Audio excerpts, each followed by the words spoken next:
नमस्कार दोस्तों, आप सभी का सृष्टि क्लासेस नौहर के ऑनलाइन प्लेटफॉर्म पर स्वागत करता हूं। हार्दिक अभिनंदन करता हूं। मैं केपी नेओल और अपने जो पढ़ रहे हैं राजस्थान का भूगोल विषय एक शानदार तरीके के साथ एक विस्तार पूर्वक छोटी छोटी बातें और बड़ी बड़ी बातों को अपने साथ लेके चल रहे हैं। तो सभी भाई बहन क्लास को पहले शेयर कीजिए ताकि आज का सेशन हम शुरू कर पाएँ। संख्या में कुछ हो जाएँ तो हमें अच्छा लगता है कि हम काफ़ी बच्चे एक साथ पढ़ रहे हैं, तो आपको अच्छा लगेगा। इसी से एक बार पहले आप शेयर कीजिए। हाँ जी दोस्त, आज की जो क्लास है, इस क्लास के अंदर आपने थंबनेल में देखा है कि आज की क्लास के अंदर हमारे पास जो टॉपिक है, वो टॉपिक पढ़ रहे हैं हम राजस्थान का अपवाह तंत्र, राजस्थान की नदियों के बारे में। और राजस्थान की नदियों के बारे में जो हमारा ये टॉपिक चल रहा है, इसके अंदर इससे पहले हमने पढ़ा है जैसे आंतरिक प्रवाह क्रम। वे नदियां जिनका पानी किसी सागर या महासागर में नहीं गिरता, वे आंतरिक प्रवाह क्रम की नदियां कहलाती है। इन्हीं शब्दों के साथ आज की क्लास को अपने आगे बढ़ाएंगे दोस्तों। तो आज की क्लास के अंदर अपने कौन सा पढ़ेंगे वो आपको पता है दोस्तों, ध्यान से सुनिए कि आज की क्लास के अंदर हम पढ़ने वाले हैं। सबसे पहले ध्यान से सुनिए कि आज की क्लास के अंदर हम लोग देखेंगे आंतरिक प्रवाह क्रम के बाद अरब सागरीय प्रवाह क्रम। ध्यान से सुनते, कौन सा प्रवाह क्रम की बात करेंगे? हम बात करने वाले हैं अरब सागरीय प्रवाह क्रम।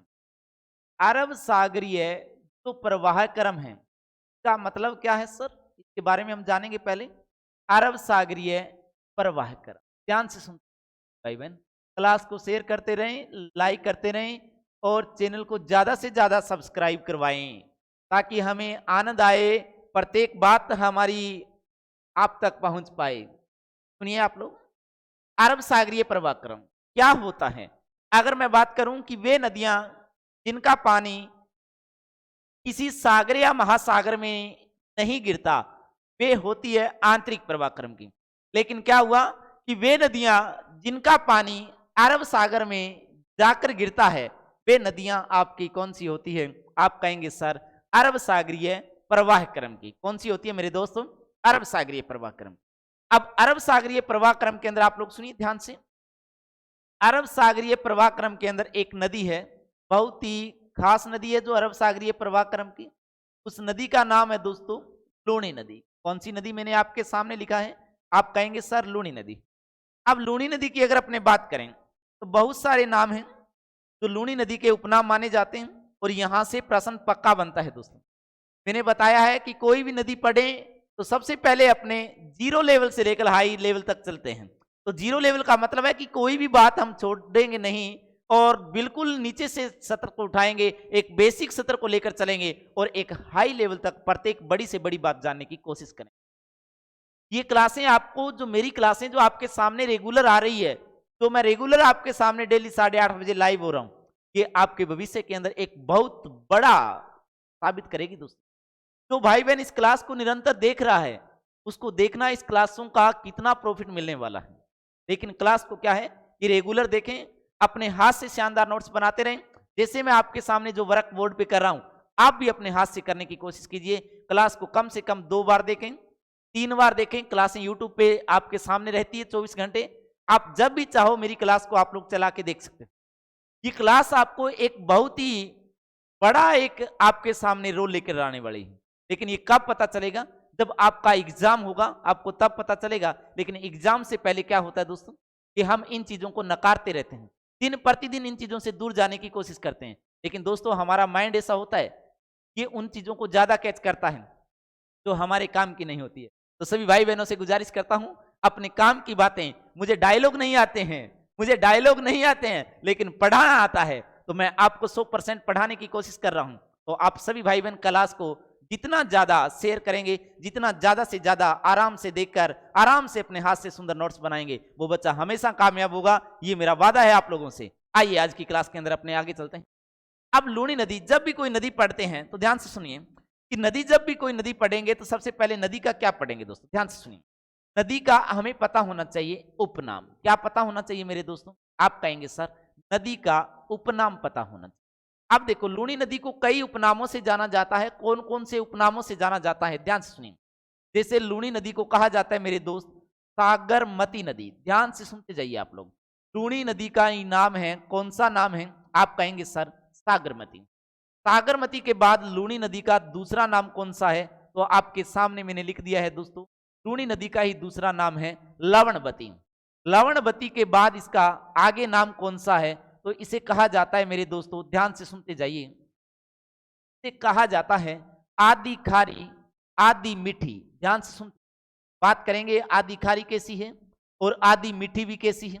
आदि खारी आदि मीठी, देखो कौन कौन से नाम लिखे मैंने आपके सामने, सागरमती, लवणवती, आदि खारी, आदि मीठी। इसके बाद कौन सा नाम रहता है, इसके बाद इसका नाम रहता है मरुआसा। ध्यान से सुनते जाइए, इसका ही नाम है दोस्तों कौन सा, मरुआसा।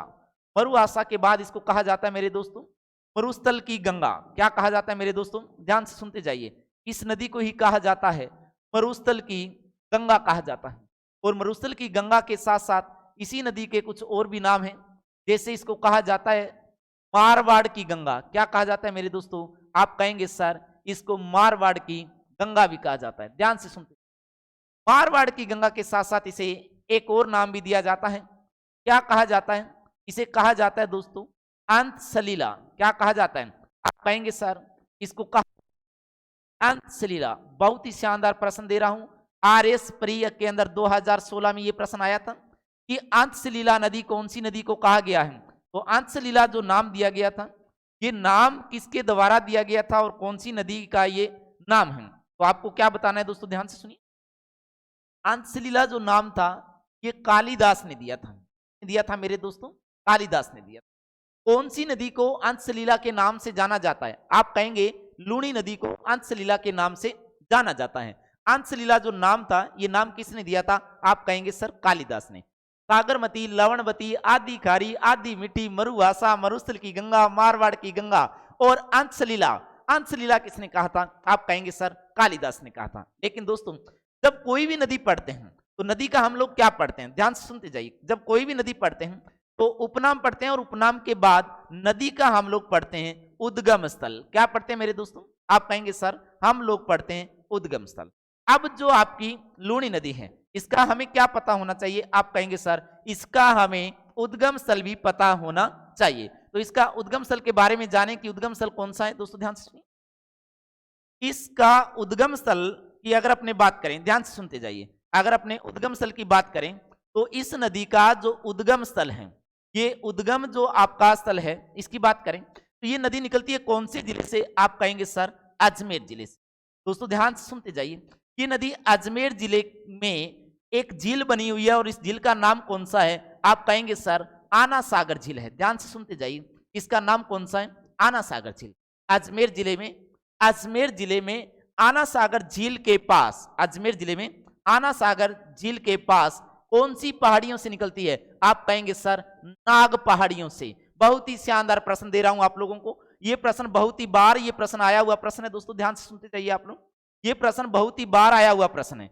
कौन सा ये प्रश्न है दोस्तों, प्रश्न ये बहुत बार प्रश्न आता है कि लूणी नदी का उद्गम स्थल बताइए। लूणी नदी का उद्गम स्थल अजमेर जिले में आना सागर झील के पास कौन सी पहाड़ी से निकलती है, आप कहेंगे सर नाग पहाड़ी से निकलती है। कौन सी झील के पास, यह प्रश्न बहुत बार आया हुआ है। पटवार के अंदर पीछे प्रश्न आया था कि आना सागर झील से निकलने वाली नदी कौन सी है, आप कहेंगे सर आना सागर से निकलने वाली जो नदी है उस नदी का नाम कौन सा है, लूणी नदी है। अब दोस्तों क्या है कि 3 नंबर जो फैक्ट होता है उपनाम उद्गम स्थल के बाद 3 नंबर फैक्ट होता है हमारे पास प्रवाह क्रम। ध्यान से सुनिए, अब हम लूणी नदी का प्रवाह क्रम जानेंगे, ध्यान से सुनते जाइए।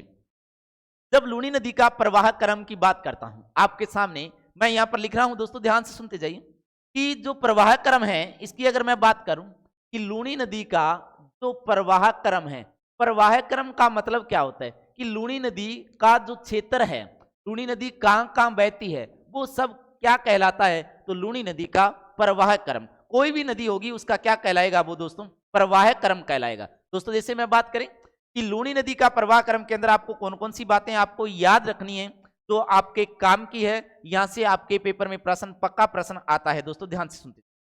जैसे मैं बात करूं दोस्तों, यहां पर अपने पहाड़ी बना रहा हूं, मैं आपके सामने पहाड़ी बना रहा हूं, एक बेसिक ढंग से समझाने की मैं कोशिश कर रहा हूं। सभी भाई बहन क्लास को शेयर कीजिए। मैं आपको एक ऐसा मैप तैयार करवाने जा रहा हूं लूणी नदी का जो मैं हमेशा आपके दिमाग में सेट कर जाऊंगा। तो आप लोगों को इसके बाद आपने मैप के ऊपर बना के देखना, जैसे मैं कोशिश कर रहा हूं आपके सामने, आप भी कोशिश करके देखना। आपको मैं बिल्कुल ये इतना आसान तरीके से बता के जाने वाला हूं, सभी आप अपना काम अपने, हाँ जी बिल्कुल, सभी भाई बहन जो क्लास को लाइक कर रहे हैं, बिल्कुल मैं देख रहा हूं आपके कमेंट, सभी भाई बहन क्लास को शेयर करते रहें। आप जितना ज्यादा शेयर करोगे उतना ज्यादा अच्छा पढ़ा पाएंगे, उतना ज्यादा अच्छा वीडियो बना पाएंगे। तो सभी भाई बहनों से निवेदन है, आइए अपने पहले देखिए, तो ये पहाड़ी बनाई है मैंने आपके सामने, एक पहाड़ी बनाई है, जैसे एक पर्वतमाला है इस तरह की। जैसे अपने इस पर्वतमाला को अगर अपने बात करें तो इस पर्वतमाला को जैसे अपने ऐसे बनाए, ध्यान से सुनिए आप लोग। अगर अपने बनाते हैं कि ये एक पर्वतमाला है, ध्यान से सुनते जाइए आप लोग, ये एक पर्वतमाला है और ये जो पर्वतमाला है, मैंने आपको इसका उद्गम स्थल पहले बता दिया है कि ये जो पर्वतमाला है, जैसे पर्वतमाला आपकी, इस पर्वतमाला की बात करें या पहाड़ी की बात करें तो ये पहाड़ी कौन सी है? आप कहेंगे सर ये तो नाग पहाड़ी है। कौन सी पहाड़ी है? आप कहेंगे सर नाग पहाड़ी है। नाग पहाड़ी ये कौन से जिले में है? आप कहोगे सर अजमेर जिले में। अरे ये नाग पहाड़ी कौन सी झील के पास है? दोस्तों ध्यान से सुनिए, प्रश्न यहां से पक्का निकलने वाला है। कौन सी झील के पास है? आप कहेंगे सर ये तो आना सागर झील के पास है। कौन सी झील के पास है? आप कहेंगे सर ये कौन सी झील के पास है? भाई आना सागर झील के पास है। ये लो दोस्तों आपकी आना सागर झील आपके सामने बना दी है मैंने, ये देखो आना सागर झील है। अब सुनिए आप लोग, आना सागर झील के पास, आना सागर झील के पास नाग पहाड़ियों से एक नदी निकलती है। इस नदी का नाम कौन सा है? ध्यान से सुनते जाइए। ये जो नदी है इसकी बात करेंगे अपने कि ये नदी कौन सी नदी है जो आना सागर झील की, आना सागर झील से निकल कर आ रही है। दोस्तों ध्यान से सुनते, ये एक नदी है, देखिए आप लोग, आना सागर झील से निकल रही है। अजमेर से निकलने के बाद, अजमेर से निकलने के बाद नागौर कहां जा रही है? दोस्तों ध्यान से सुनते जाइए। अजमेर से निकलने के बाद कहां जा रही है? आप कहेंगे सर नागौर। और नागौर के बाद देखिए, नागौर के बाद पाली, पाली के बाद देखिए, पाली के बाद जोधपुर, पाली के बाद कहां जा रही है? जोधपुर। और जोधपुर के बाद अगर मैं बात करूं बाड़मेर, और बाड़मेर के बाद जालोर होते हुए कहां चली जाती है? तो आप कहेंगे दोस्तों ध्यान से सुनते जाइए, अब ये नदी जालोर होते हुए कहां जा रही है? आप कहेंगे सर ये नदी चली जाती है गुजरात के अंदर। कहां चली जाती है? गुजरात में चली जाती है। गुजरात के अंदर कच्छ के रण में फैल जाती है। कौन से रण में फैलती है? आप कहेंगे सर ये नदी गुजरात के अंदर कच्छ के रण में फैलती है। ध्यान से सुनते, गुजरात के अंदर ये नदी जाकर कहां फैल जाती है? आप कहेंगे सर ये नदी प्रवेश कर गई है अब कौन से राज्य के अंदर? आप कहेंगे गुजरात राज्य में। और गुजरात राज्य के अंदर प्रवेश करके कौन से रण में फैल रही है? आप कहेंगे कच्छ के रण में। अब वर्षा ऋतु में इसका पानी क्या होता है कि वर्षा ऋतु के अंदर इसका पानी चला जाता है कौन से सागर तक? तो आप कहेंगे अरब सागर तक, कच्छ की खाड़ी तक इसका पानी चला जाता है। लेकिन क्या है दोस्तों ध्यान से सुनिए, अजमेर से निकली, अजमेर के बाद कौन से जिले में गई थी? आप कहेंगे सर अजमेर के बाद नागौर जिले में। नागौर के बाद कौन से जिले में आई थी? आप कहेंगे सर पाली जिले में। पाली के बाद कौन से जिले में गई थी? आप कहेंगे सर जोधपुर जिले में। और जोधपुर के बाद अगर मैं बात करूं तो कौन से जिले में आ गई थी? आप कहेंगे सर जोधपुर के बाद आई थी ये बाड़मेर जिले में। और बाड़मेर के बाद कौन से जिले में आ गई थी? तो आप कहेंगे सर जालोर जिले में। और जालोर के बाद ये कौन से राज्य में चली जाती है? गुजरात राज्य में। कौन से राज्य में चली जाती है? गुजरात राज्य में। बहुत ही शानदार तरीके से समझ में आने वाला है आप लोगों को, इतना आसान, ध्यान से सुनिए। अजमेर से निकली, नागौर, पाली, जोधपुर, बाड़मेर, जालोर में बहते हुए गुजरात में प्रवेश कर कच्छ के रण में फैल जाती है। लेकिन वर्षा ऋतु में इस नदी का पानी क्या होता है? कच्छ की खाड़ी तक जाता है और अंतिम समय में अरब सागर में जाके गिरता है। लेकिन दोस्तों ध्यान से सुनिए, अब जो लूणी नदी है इसके ऊपर बहुत सारी बातें अपने पढ़ेंगे। इस नदी के ऊपर क्या क्या है, इसको नामों से जाना गया है, ध्यान से सुनते जाइए। लूणी नदी की अगर अपने बात करें दोस्तों, ध्यान से सुनते जाइए, लूणी नदी की अगर अपने बात करें, लूणी नदी को उद्गम स्थल पर, लूणी नदी को उद्गम स्थल पर किस नाम से जाना जाता है? तो आप कहेंगे सर लूणी नदी को उद्गम स्थल पर सागरमती नदी के नाम से जाना जाता है। कौन सी नदी के नाम से जाना जाता है? सागरमती नदी के नाम से जाना जाता है।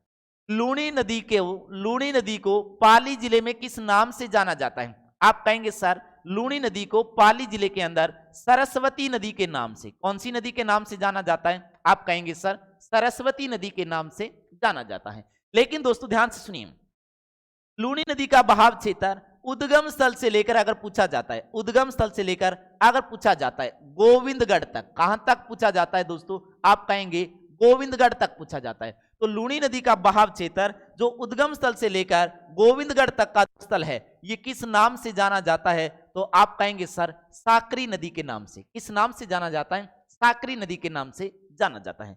लूणी नदी का जो उद्गम स्थल है, इसकी अगर अपने बात करते हैं तो जालोर जिले के अंदर जो लूणी नदी का बहाव क्षेत्र है, इसको क्या कहा जाता है? तो आप कहेंगे सर जालोर जिले के अंदर लूणी नदी के बहाव क्षेत्र को रेल कहा जाता है, और रेल के साथ साथ मेरे दोस्तों नेहड़ा कहा जाता है। ध्यान से सुनिए, पीछे जब एग्जाम हुआ था उस एग्जाम के अंदर ये प्रश्न आया था, जैसे जेल प्रेरी एग्जाम के अंदर एक बार प्रश्न छपा था कि राजस्थान के अंदर कौन सी नदी के बहाव क्षेत्र को जालोर जिले के अंदर रेल या नेहड़ा के नाम से जाना जाता है? तो आपका आंसर आना चाहिए कि लूणी नदी का बहाव क्षेत्र जालोर जिले में किस नाम से जाना जाता है? तो आप कहेंगे दोस्तों जालोर जिले के अंदर रेल या नेहड़ा के नाम से जाना जाता है। अब इसके बाद और भी क्या है, और भी बातें अपने पढ़ेंगे लूणी नदी से संबंधित। और कौन सी बातें पढ़ेंगे? ध्यान से सुनते जाइए दोस्तों। लूणी नदी की बात करें तो लूणी नदी क्या करती है कि लूणी नदी की जो कुल लंबाई है, ध्यान से सुनते, लूणी नदी की आपसे पूछेगा कि लूणी नदी की कुल लंबाई बताओ। लूणी नदी की कुल लंबाई जब पूछेगा तो आपको याद होना चाहिए कि लूणी नदी की कुल लंबाई दोस्तों 495 किलोमीटर है। कितनी है दोस्तों? 495 किलोमीटर। लेकिन अगर लूणी नदी की लंबाई आपसे पूछी जाती है कि राजस्थान में कितनी है, आप कहोगे 330 किलोमीटर है। राजस्थान में इसकी लंबाई कितनी है? 330 किलोमीटर है। ध्यान से सुनते। अगर इसके बाद में बात करूं दोस्तों, और कौन सी बातें जो लूणी नदी से संबंधित हमें याद करना पड़ता है और जो हमारे लिए काम की बात है, ध्यान से सुनते। अब कौन सी बात है ऐसी काम की बात है? ध्यान से सुनिए आप लोग कि लूणी नदी का जो पानी है, ये पानी, इसका पानी उद्गम स्थल से लेकर यानी नागपाड़ी आना सागर झील से लेकर बालोतरा बाड़मेर तक, यहां पर एक स्थल है। ध्यान से सुनते जाइए आप लोग। क्या है? एक बात मैं आपको बड़ी काम की बात बताने जा रहा हूं दोस्तों, ध्यान से सुनते रहिए आप लोग। ये काफी बार पूछा गया है।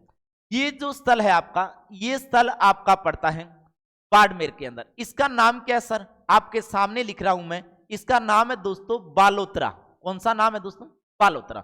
अब बालोतरा तक क्या है कि लूणी नदी का जो पानी है, ये पानी इसके उद्गम स्थल से लेकर बालोतरा तक क्या माना जाता है? दोस्तों ध्यान से सुनिए कि बालोतरा तक जो इसका पानी है, ये पानी क्या माना जाता है? तो आप कहेंगे दोस्तों बालोतरा तक इसका पानी है, जो पानी इसका माना जाता है दोस्तों मीठा। क्या माना जाता है दोस्तों?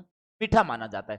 दोस्तों ध्यान से सुनते जाइए कि बालोतरा बाड़मेर तक लूणी नदी का जो पानी है, वो पानी क्या माना जाता है? आप कहेंगे सर मीठा माना जाता है, क्योंकि बालोतरा के अंदर, यहां पर अगर मैं बात करता हूं तो बालोतरा के अंदर इसके ऊपर एक झील बनी हुई है। ध्यान से सुनिए, यहां पर एक झील बनी हुई है और इस झील का नाम अगर अपने पता करें तो वो झील है दोस्तों पंचपदरा झील। ये जो पंचपदरा झील है, ये आपकी खारे पानी की झील है। ये खारे पानी की झील है, और इस खारे पानी की झील के पास से, इस खारे पानी की झील के पास से जब नदी गुजरती है तो इस नदी का पानी क्या हो जाता है? खारा। इसलिए इस नदी का पानी उद्गम स्थल से लेकर बालोतरा बाड़मेर तक तो मीठा है, और बालोतरा बाड़मेर के बाद इस नदी का पानी क्या हो जाता है दोस्तों? आप कहेंगे सर खारा हो जाता है।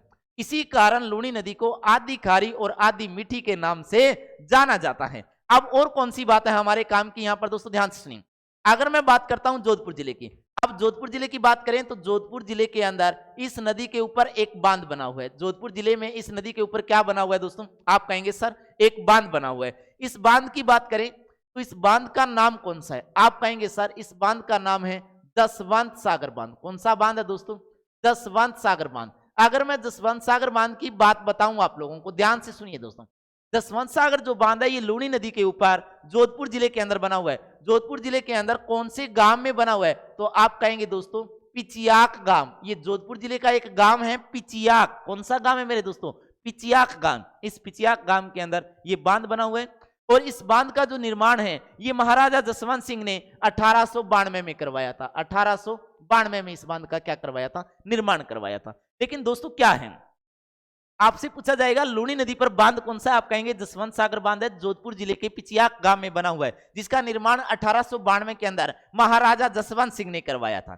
अब देखिए, लूणी नदी का पानी उद्गम स्थल से लेकर बालोतरा बाड़मेर तक तो मीठा है। इसके बाद क्या होता है? पंचपदरा झील के निकट व लवणीय क्षेत्र में बहने के कारण लूणी नदी का पानी क्या हो जाता है दोस्तों? खारा हो जाता है। अब देखिए दोस्तों, इसी कारण इसको क्या कहा जाता है? आप कहेंगे सर इसी कारण इस नदी को आधी खारी और आधी मीठी के नाम से जाना जाता है। अब देखिए दोस्तों, अगर अपने बात करते हैं लूनी नदी की, तो लूनी नदी के ऊपर एक तो हमने बांध पड़ा है जो हमारे बड़ा काम का है। अब लूनी नदी की जितनी भी सहायक नदियां हैं, लूनी नदी की जितनी भी क्या है सहायक नदियां, ये सभी की सभी सहायक नदियां दक्षिण से आती हैं और आकर लूनी नदी में जल मिलाती है। देखो यहां से आई, दक्षिण दिशा से आई और इसके अंदर जल मिलाया। लेकिन लूनी नदी की एकमात्र सहायक नदी है जोजड़ी नदी, तो इसके अंदर अपवाद के रूप में उत्तर दिशा से आकर इसमें जल मिलाती है। उसकी भी अपने बात करेंगे, चर्चा करेंगे। दोस्तों ध्यान से सुनिए, यहां पर एक नदी है। देखिए दोस्तों ध्यान से सुनिए आप लोग, ये एक छोटा सा डायग्राम बना के मैं समझाने की कोशिश करूंगा आपको, ताकि आपको क्लियर हो जाए कि सर कौन सी नदी की बात करना चाह रहे हैं आप। दोस्तों ध्यान से सुनिए, ये यहां पर अगर अपने बात करते हैं, जैसे ये है नागौर जिले के अंदर एक गांव पड़ता है और उस गांव का नाम है दोस्तों पोटलू गांव। बहुत बार ये पूछा जाता है, नागौर जिले के अंदर एक गांव है और इस गांव का नाम कौन सा है, पोटलू गांव। अब पोटलू गांव की जो पहाड़ियां हैं, इन पहाड़ियों से एक नदी निकलती है और उस नदी का नाम कौन सा है, तो आप कहेंगे सर उस नदी का नाम जोजड़ी नदी है। कौन सा नाम है दोस्तों, आप कहेंगे सर उस नदी का नाम तो जोजड़ी नदी। ध्यान से सुनते आप लोग, उस नदी का नाम कौन सा है, जोजड़ी नदी। अब देखो नागौर के पोटलू गांव की पहाड़ियों से एक नदी निकलती है, नागौर से निकलकर जोधपुर के अंदर जाती है। जोधपुर में बहते हुए इस जसवंत सागर बांध के पास आकर कौन सी नदी के अंदर अपना जल मिलाती है, आप कहेंगे सर लूनी नदी। दोस्तों ध्यान से सुनिए, कौन सी नदी की बात कर रहा हूं मैं, जोजड़ी नदी की बात कर रहा हूं। आई कहां से है जोजड़ी नदी, तो आप बताएंगे सर तो ये जोजड़ी नदी है। नदी कौन सी है, आप कहेंगे सर इस नदी का नाम जोजड़ी नदी है। नागौर जिले के पोटलू गांव की पहाड़ियों से निकलकर नागौर में बहने के बाद जोधपुर में बहते हुए, देखो जोधपुर में बहते हुए और जसवंत सागर बांध के पास कौन से स्थान पर, तो आप कहेंगे सर खेजड़ली खुर्द। ध्यान से सुनते जाइए, ये गांव है एक, इस गांव का नाम है खेजड़ली खुर्द। इस खेजड़ली खुर्द नामक स्थान पर कौन सी नदी आकर मिलती है, आप कहेंगे सर जोजड़ी नदी। राजस्थान की लूनी नदी की एकमात्र अपवाद के रूप में काम कर रही है, बाकी सभी सहायक नदियां दक्षिण से आती है और आकर लूनी में जल मिलाती है। लेकिन ये एकमात्र ऐसी नदी है जो उत्तरी दिशा में बहने के बाद नागौर के पोटलू गांव की पहाड़ियों से निकलकर जोधपुर में बहते हुए जसवंत सागर बांध के पास और खेजड़ली खुर्द नामक स्थान पर किसमें जल मिला रही है, आप कहेंगे सर लूनी नदी में। देखिए दोस्तों आज की क्लास के अंदर हमने जो देखा है, सबसे पहले एक बार अपने रिवाइज करेंगे। कौन सा प्रवाहक्रम है, अरब सागरीय प्रवाहक्रम। नदी कौन सी आपके सामने, अरब सागरीय प्रवाहक्रम की लूनी नदी। लूनी नदी है तो नदी को सबसे पहले पढ़ते हैं, तो नदी का क्या पढ़ते हैं अपने उपनाम। देखिए आप लोग, लूनी नदी के उपनाम कौन से, सागरमती, लवणवती, आदि खारी, आदि मीठी, मरुआसा, मरुस्थल की गंगा, मारवाड़ की गंगा। इसका एक नाम कौन सा है, अंतसलीला। ये अंतसलीला नाम किसने दिया था, आप कहेंगे सर कालिदास ने दिया था।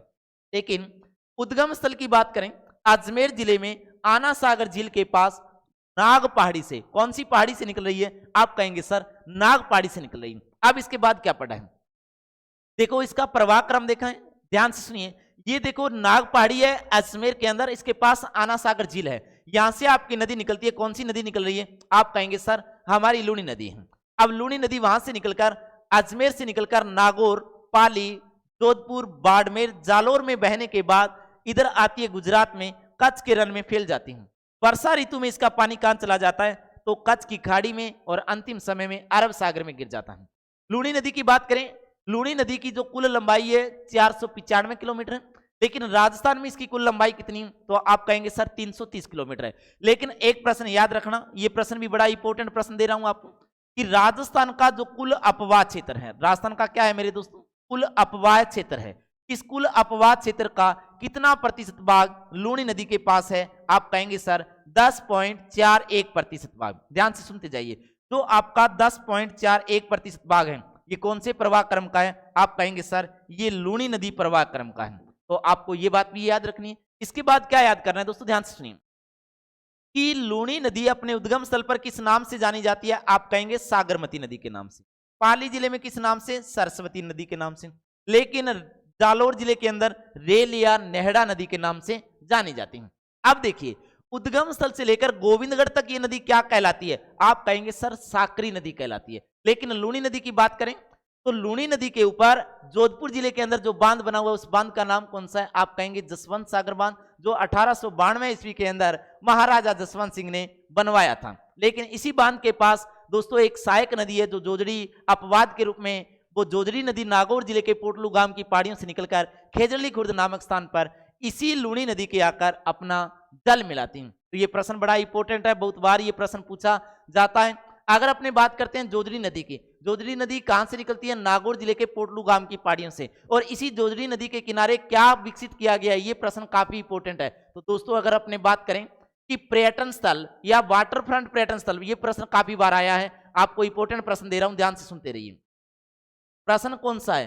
प्रश्न ये है मेरे दोस्तों, ध्यान से सुनिए। अगर आपसे पूछा जाता है कि वाटर फ्रंट, देखिए आप लोग, प्रश्न है आपके सामने, वाटर फ्रंट पर्यटन स्थल, वाटर फ्रंट पर्यटन स्थल कौन सी नदी के किनारे विकसित किया गया है? आप कहोगे जोजड़ी नदी के किनारे विकसित किया गया है, जो नागौर जिले के पोटलू गांव की पहाड़ियों से निकलकर जोधपुर जिले के अंदर इसी जसवंत सागर बांध के पास खेजड़ली खुर्द नामक स्थान पर लूणी नदी में मिलती है। अब इसके बाद हमने क्या पढ़ा दोस्तों, ध्यान से सुनिए। इसके बाद की जो बात करें तो लूणी नदी की सहायक नदियों के आपको नाम पता होना चाहिए, जहां से प्रश्न आता है। बड़ा इंपॉर्टेंट प्रश्न देने की कोशिश कर रहा हूं, ध्यान से सुनते जाइए।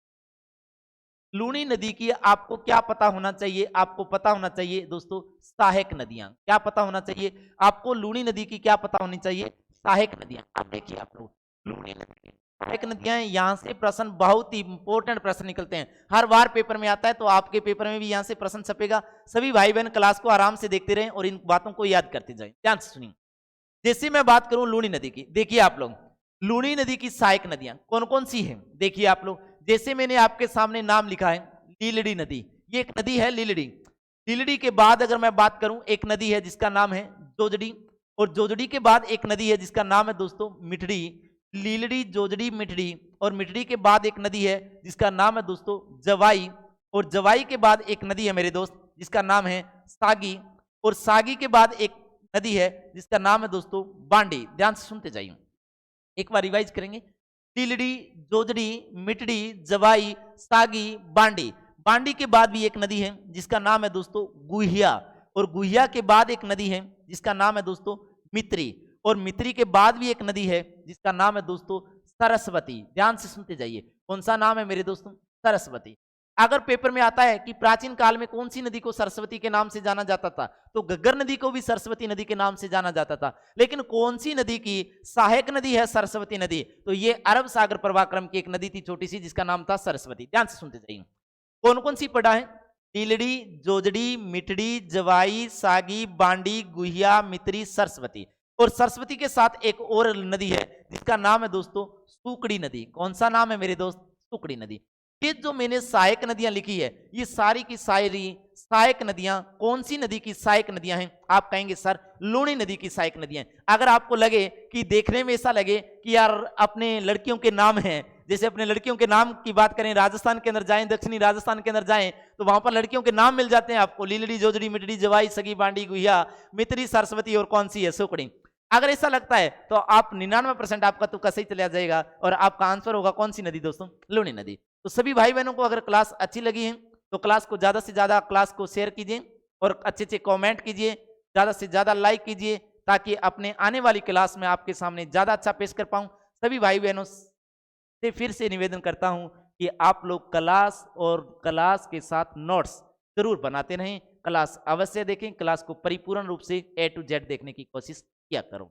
इन्हीं शब्दों के साथ जय हिंद, जय भारत। अपने मिलते हैं दोस्तों एक नेक्स्ट क्लास के साथ।